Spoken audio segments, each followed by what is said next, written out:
Pongamos mucha atención porque vamos a aprender con los amigos de tribu sobre el parto.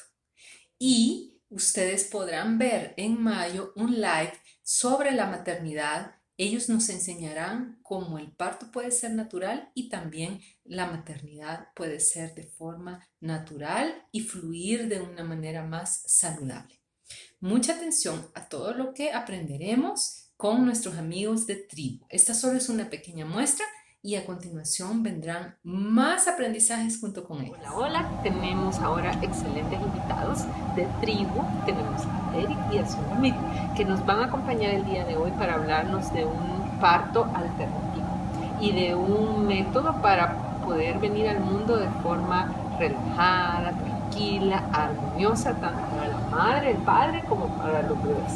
Así que les damos la calurosa bienvenida y quisiéramos saber en qué consiste lo de la partería y todo eso. Gracias, Nicole, por el espacio, por el tiempo de poder platicar este tipo de temas importantes para nuestra sociedad. Como bien lo mencionaba, el traer con amor a los hijos y desde ese momento ser diferentes con ellos, ¿verdad? Es una alternativa en realidad que no estaba ofrecida, no estaba al alcance de nosotros porque se nos fue quitado durante un tiempo, pero ahora, como una misión de parte del Creador, lo tomamos nosotros, hemos empezado a compartir este tipo de información que los papis pueden tener acceso a ella. La idea de un parto, una forma alternativa, quizás como hacer una reversa. Estamos en lo alternativo. Y lo tradicional, hablando de ancestros, usó la palabra hace ratitos, nuestros ancestros nacieron así, de un parto fisiológico, un parto no intervenido, o varios partos no intervenidos, donde en su momento de historia habían parteras y eran unas personas bastante importantes en la sociedad porque ayudaban a traer al mundo salud de la mujer, salud de la reproducción, algo bastante holístico en la partería tradicional y ancestral. Y después vino algo alternativo, porque, lo que se le llama civilización, y esta civilización presenta la tecnología, presenta la instrumentalización como algo bueno, cuando Michel Oden y otros científicos del parto dicen en su momento era un wow, pero ya descubrimos que no funciona. Y para lo que sirve es para alarmarnos. Entonces, ante las alarmas, lo que hacemos dentro de la medicina es una cesárea. Y muchos partos o muchas intervenciones dentro de estas estructuras terminan en cesárea y poco a poco, dice Michel Oden, vamos normalizando este tipo de nacimientos abdominales y ya desnaturalizando el parto fisiológico, donde la mujer tiene miedo a parir. Y se entiende esos miedos, porque las historias que se cuentan, como les decimos a las mamás que nos contactan, han escuchado historias de miedo.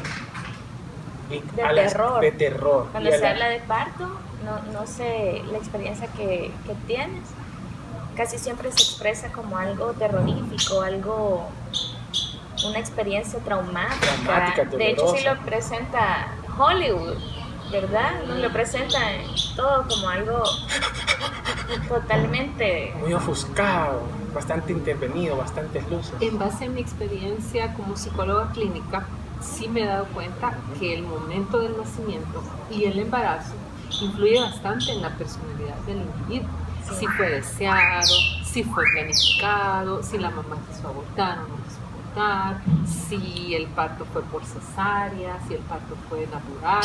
Claro que sí, me he dado cuenta en la hipnosis cómo influye el embarazo y el parto en la personalidad del individuo. Eso sí, lo tengo comprobadísimo. Por ejemplo, cuando no han sido deseados tienden a tener más autoestima, cuando los han querido abortar tienden a odiar mucho al mundo, cuando nacen por cesárea a veces son personas un poquito más pasivas, porque como no han luchado por salir, entonces son personas un poquito que se duermen en los laureles a veces por el mismo hecho de que fue un parto forzado hasta cierto punto. Sí. Sí, forzadas, ¿cierto? Y eso es lindo lo que menciona. Hay niños que han tenido, o madres que llegaron hacia nosotros con la información que compartimos ya después de haber tenido Necesaria. una cesárea innecesaria, digamos. Entonces les ayudamos, no por medio de hipnosis, pero les ayudamos a revivir la experiencia, digamos, formar como la sesión del parto y que el bebé experimente como esto, ¿verdad? Como más con la mamá. Qué bonito. Y hay niños que se acuerdan de su nacimiento. Sí. Se Yo eso acuerdan y lo dicen, veo sí, en mamá, yo me hipnosis. acuerdo. Sí. Yo me acuerdo que lloré, yo me separé, yo veía oscuro. Dicen cosas más del lenguaje de niños, pero se recuerdan de Sí. su experiencia, si ha sido positiva o negativa. Entonces sí tiene mucho que ver el tipo de nacimiento con la sociedad que tenemos, sobre todo en El Salvador, que hay mucha violencia. Sí. Y bueno, las neurociencias también apoyan ahora que el tipo de nacimiento y el tipo de crianza en la primera infancia, a los 0 a los 6 años, influye mucho en las sociedades que tenemos ahora. Entonces, cambiar ese paradigma, ¿verdad? Contribuir a nuestro país a que sea más sano desde esa perspectiva y no quizás tanto reparando, sino contribuyendo desde el inicio a sembrar una buena semilla. Claro, eso también lo veo con las personas que nacieron en el tiempo de la guerra. Todos los traumas de guerra y cómo eso incidió en el parto o en el embarazo de la mamá. A veces hay pacientes que me dicen, yo me siento ansioso y no sé por qué. Y cuando hacemos la hipnosis y revisamos a cuando la mamá estaba embarazada, resulta que la mamá no tenía el apoyo del papá, se sentía sola, se sentía abandonada y le transmitió al bebé esa ansiedad, esa angustia de separación, de no tener apoyo. Es súper interesante y estoy de acuerdo contigo, Zulami, que las personas recuerdan y a veces cuando no lo recordamos conscientemente, lo recordamos inconscientemente. Sí. ¿Y qué sucede cuando algo se lleva en el inconsciente? Se reproduce en la conducta y se pasa a la nueva generación, inconscientemente, porque yo no sé de dónde viene mi actitud, pero lo modelo a mis hijos, a mi descendencia, lo repito como un patrón. Me da una gran sonrisa y bien interesante cómo desde la área de Nicole, o desde su profesión, coincidimos bastante con lo que estamos practicando y promoviendo. No obstante, sabemos que pueden haber estos efectos, pero hay algo más que me dice, aunque tenga ese efecto, no me siento en el valor. Valorando, valga la redundancia, más mi hoy que la probable, porque también es probabilidad, consecuencia que haya en un futuro. Pero sucede que sí tiene consecuencias. Es más cierto que mi tipo de nacimiento define específicamente cómo va a estar más adelante. Eso creo que es lo que más bien de usted Y lo ha podido, y el tipo de embarazo. Sí. el embarazo. Claro, desde el día cero. Desde el día cero. Yo tenía una pacientita que me contaba que su esposo era bien agresivo con él y que cuando el bebecito sentía que él se acercaba, ella sentía como el bebecito se iba para el otro. Wow, eso Sí. está a nivel de Imagínate energía. cómo ¿no? crece esa persona, cuál es la visión que tiene de la figura masculina, si ha visto agresividad, si ha visto violencia. Inconscientemente hay personas que tienen actitudes de rechazo hacia la figura masculina y no saben por qué. Y puede ser que lo traigan desde el embarazo de la mujer. Bien interesante eso, creo que también esa perspectiva, pues bueno, nosotros lo que tratamos de promoverle es a las mamás y a los papás también, decirles esto es lo normal, lo que nos va a traer mejor prevención es más económico que corrección, más sencillo, más fácil también, pero siempre hay paradigmas donde hemos naturalizado lo intervenido. Y es justo ahí. Por ejemplo, Nicole, es interesante que hemos hecho algunas estadísticas en nuestras redes. La mayoría de mujeres piensan que parir en casa es temor, miedo, tienen como pánico, digamos, de Sí. que algo puede salir mal. Claro. Entonces, un desconocimiento del cuerpo de la mujer, de cómo actúa, mi interior, todo, no hemos interiorizado, no nos hemos dedicado a saber qué es lo natural en nosotras mismas como mujeres, qué es lo que queremos. Y nos exponemos a experiencias que son repetidas, son conocidas, pero no quiere decir que son las mejores. No quiere decir que sean llenas de valores, llenas de aporte hacia mí como mujer, llenas de derechos y todo esto, pues, que es lo balanceado en la naturaleza, nos es quitado. Entonces, justamente lo que decía, hemos naturalizado todo esto en la mujer, que nos hablen mal, que alguien esté encima de nosotros tomando decisiones, cuando el proceso es meramente físico, fisiológico, y nosotros sabemos mejor que nadie cómo estamos viviendo esto, ¿verdad? Desde el embarazo, como tú lo decías, desde el embarazo hasta el momento del parto, y luego después en la crianza, la intuición que nos nace en el momento de tener la cría en las manos, es algo de conocimiento femenino, digo yo. Hay otra actitud también, Nicole, que se me ocurre pensando más en la pregunta, en la intervención de Nicole, es los miedos. Somos mujeres y hombres y estamos en pareja toda la vida, sabemos que algún día vamos a tener hijos después de nuestras carreras, no, o sea, en algún momento. Cuando estamos embarazados es una dualidad de sentimientos o encuentros que a nosotros nos pasó. Estoy embarazado y ahora tengo miedo. O sea, no tenía ese miedo. Y ahora pero ¿por qué tengo miedo a estar embarazada? Y viene ese miedo y surgen todas estas situaciones que las voy transmitiendo a mi bebé. Y ahora, ¿por qué? ¿Y qué hago? ¿Y qué voy a hacer con un bebé? ¿Y cómo van a ser? Y tenemos también papás que están no sabemos si directamente están por algún motivo esperando salir embarazados o todavía no. Cuál sea el motivo, no lo sabemos. Pero hay mamás que dicen, me encanta eso, pero me da miedo. Y no estuvieron embarazadas. Si algún día yo quedara embarazada, me encantaría hacerlo así. Quedó embarazada y dijo, no es posible. Y la pregunta sería, ¿tiene miedo? Pero ir al hospital no quiere decir que no tengo miedo. O sea, porque el miedo no es directamente por cómo vaya a ser, sino que hay un miedo ¿a qué? A la situación, miedo a un reflejo condicionado negativo, le decimos nosotros, y lo usa Consuelo Ruiz Vélez, una partera científica también del parto, científica social. Todo lo que me han dicho malo, ahora viene para mí. Las estadísticas dicen que solamente un 20% va a tener algún problema, pero yo estoy dentro de ese 20%. Todos estamos dentro del 20% y pasamos a ser el 100%. Y es por eso que no tomamos otras alternativas o continuamos en esa rueda de maltrato, en esa rueda de desnaturalizar lo que es normal o natural.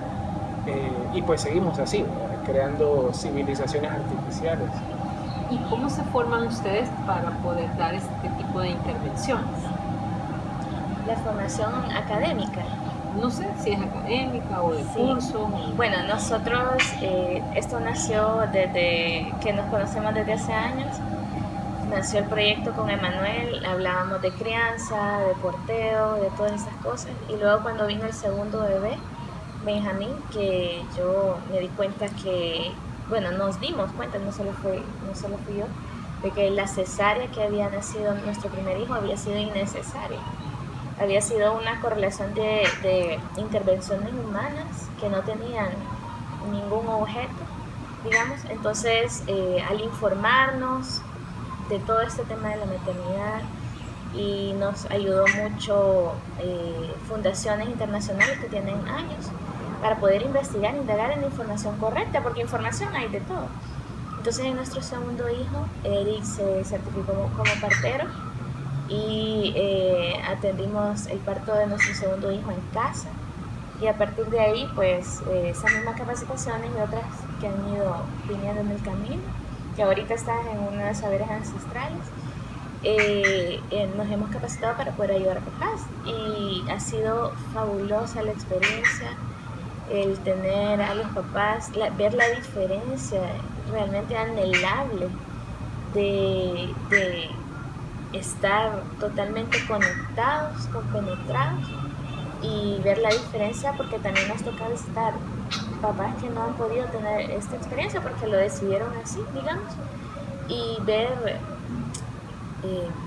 sí ver como las dos caras, digamos, de lo que están viviendo, porque hasta la depresión y todo eso. Entonces, las capacitaciones lo que nosotros tenemos es constante acerca desde el embarazo, parto, posparto, acompañar en la crianza a los desarrollo infantil, neurodesarrollo, pero todo es bien técnico. Sí. El conocimiento o el académico es un tecnicismo, pero llegamos a un momento donde lo estamos haciendo porque es la parte informativa que nos llega, pero no es en la que nos basamos para poder practicar o compartir. Titulitis le decimos nosotros, pero porque si yo me capacitase en todo esto, pero no es mi misión, no es mi corazón, no es mi intención buena para hacerlo, es un fracaso.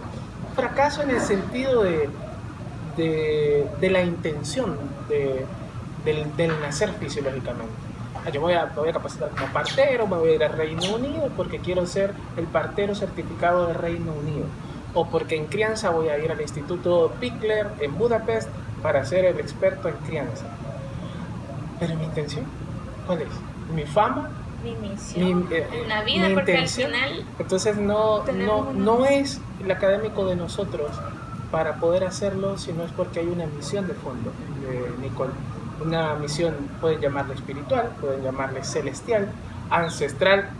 Yo no, en mis ancestros que no he estudiado tanto la generación atrás, pero no están en la partería, al menos los cercanos.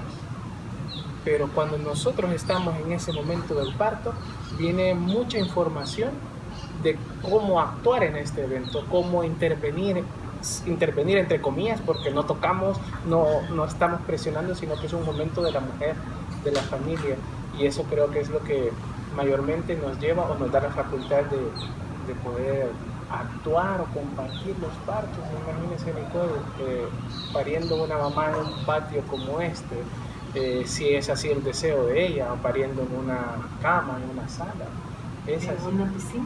¿En una piscina también? Casi la mayoría sí. desea eso. Nosotros hay recomendaciones para el parto en agua, porque el parto en agua alivia, las etapas de los partos se viven de manera sutil, la temperatura, el ambiente, todo eso son románticos, son ambientes románticos los que Es que están presentes las mismas hormonas, que cuando se hace el amor, cuando hay relaciones sexuales, es lo mismo que las hormonas que están presentes durante el parto. Entonces nosotros compartimos esta información que no es nuestra, pues hay científicos apoyando esto, que se debe tener el mismo ambiente, la misma calidez, la misma luz, la misma intimidad, porque si es agresivo, con luces, con frío, aire acondicionado, los olores. Bueno, porque le explicamos eso a los papás, que porque el hombre, nuestra construcción social es muy machista, muy dura, muy despegada, digamos, del entendimiento, de la comprensión hacia el otro. Entonces le explicamos a los papás para que puedan entender y lo relacionamos con cuando están teniendo relaciones sexuales, que a veces hasta el aliento es tan importante para ese momento. El perfume de la persona. Sí, entonces lo mismo es durante el parto. Y ver estos partos con velas, con luces. Sí. Es netamente romántico. Puede ser así. De hecho, por el reflejo condicionado negativo que hay, no se permite o todavía no es tan palpable un parto con placer, porque tenemos en nuestra sociedad, porque hay detrás una historia y hay grupos o instituciones que te dicen no, el parto no va a ser placentero, y hay que evaluar también ese contexto. Solamente tiene ensayos de eso. quiero decir teológicos, pero sí en esa postura. La idea es llevar el parto con placer. ¿Qué es lo que promueve la ciencia? Lo que dice, hay oxitocina, y la oxitocina es una hormona de amor y placer. Entonces, ¿esta hormona dónde está? Lactancia, crianza y sexo. Y no encontrábamos cómo plantearle a los papás de cómo es un parto y un acto sexual. Y encontramos un video que llevan el sexo al hospital. Y decía, es que está de verlo, porque está el papá intentando y el papá como que no puede. ¿Por qué no puede? Porque están ustedes, las demás personas, ¿verdad?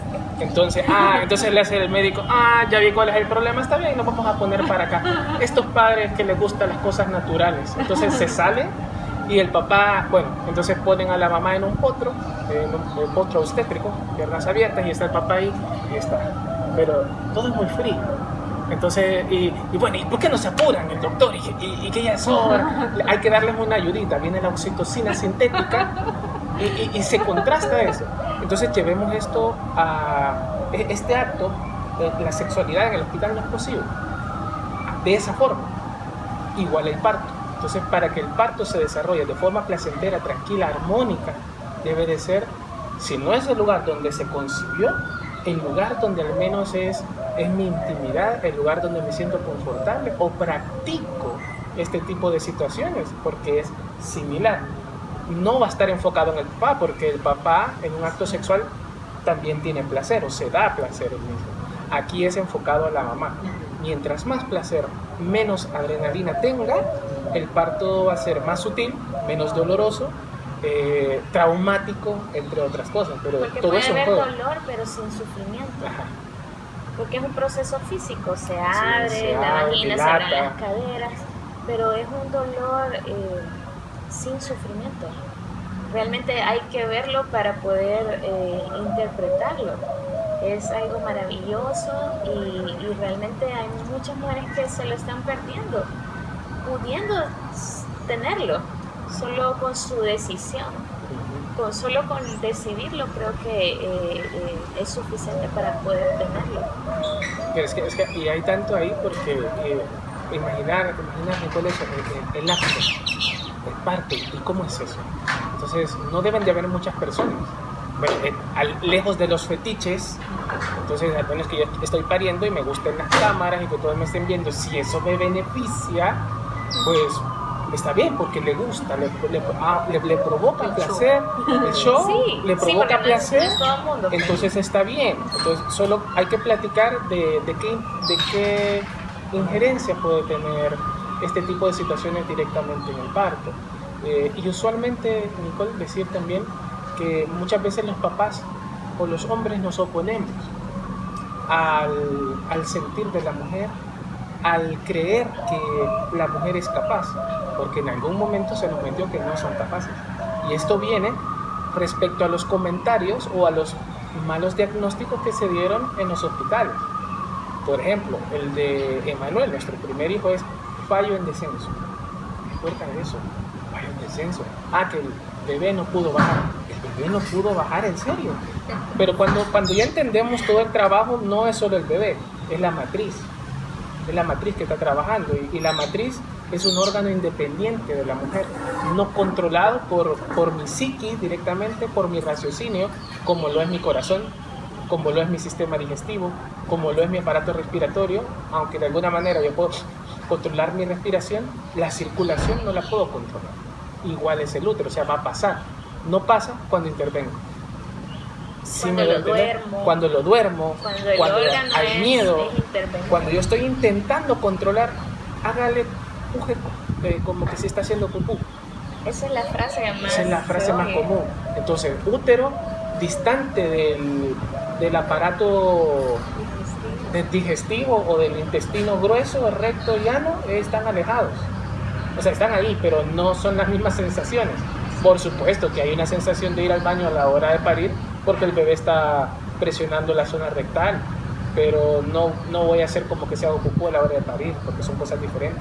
Nicole, para que lata su corazón, haga como que si... ¿Qué podría decir? Como que si va a comer. ¿Cómo es eso?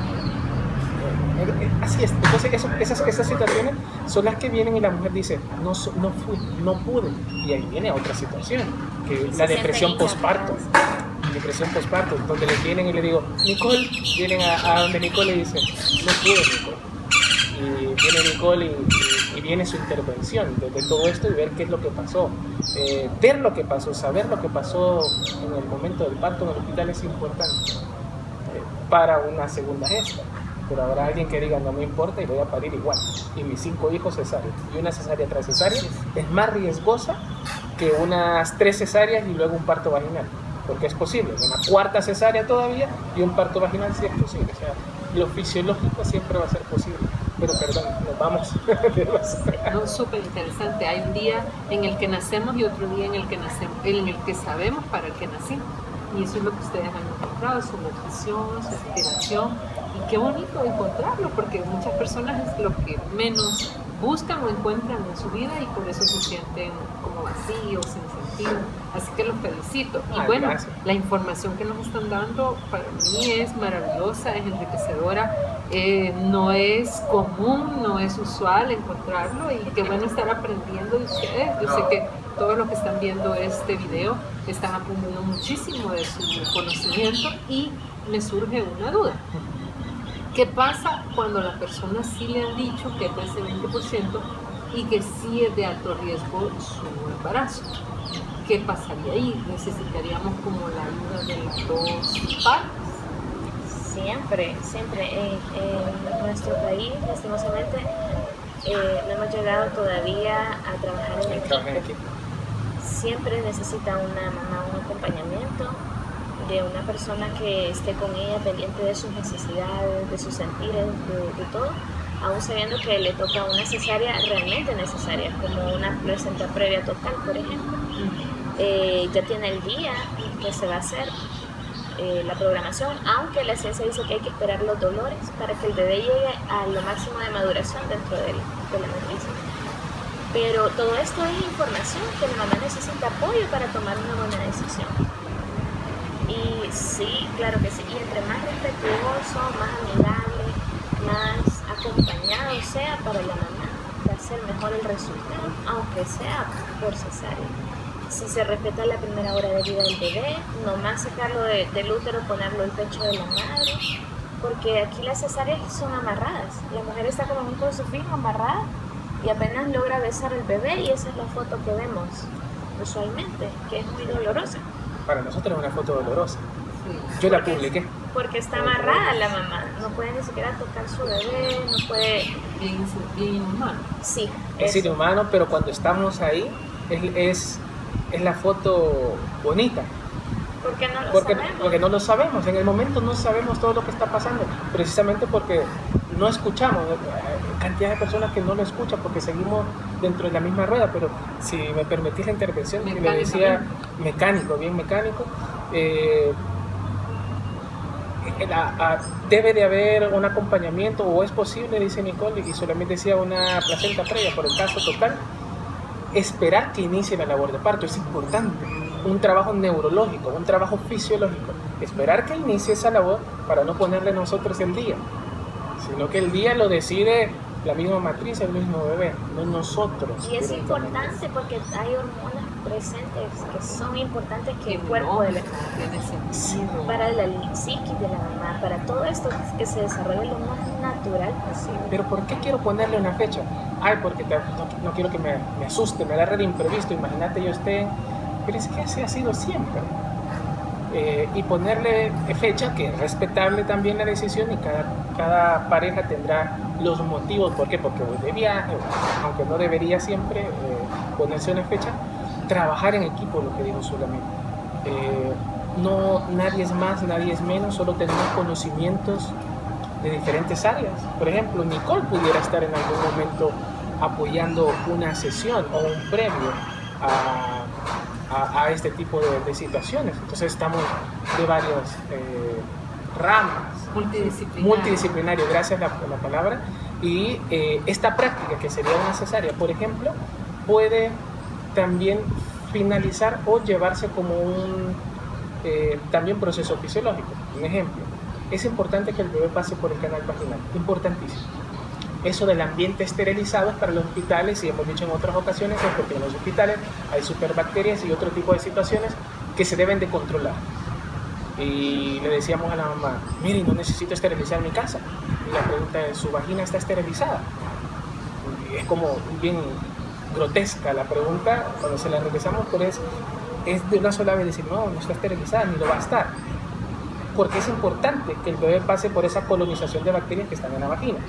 Entonces, cuando hay un parto abdominal, en otros países desarrollados, practican pasar unos tipos gasas en la vagina de la mamá para hacerle el baño de bacterias a ese bebé.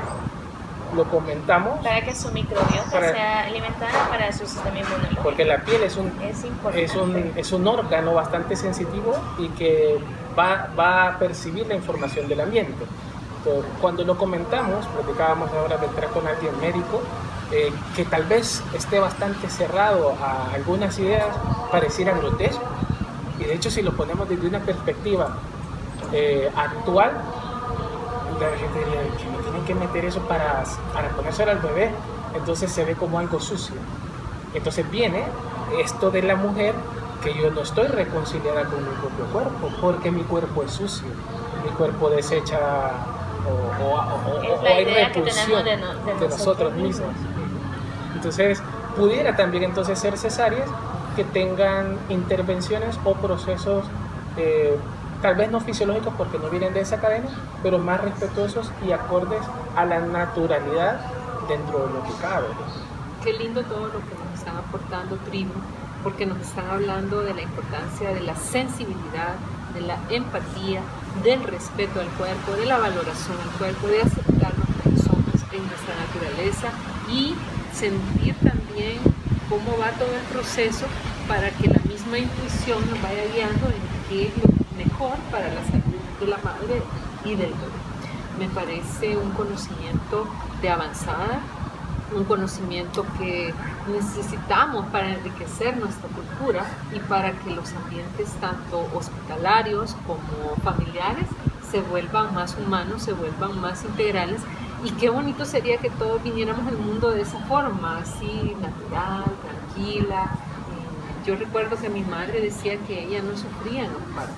Y era por eso, porque ella psicológicamente siempre se programaba a que era algo natural. Ella tuvo 4 bebés y ella se programaba que no tenía por qué dolerle y que eso era natural en la mujer, y efectivamente ella no sufría. Así que creo en eso,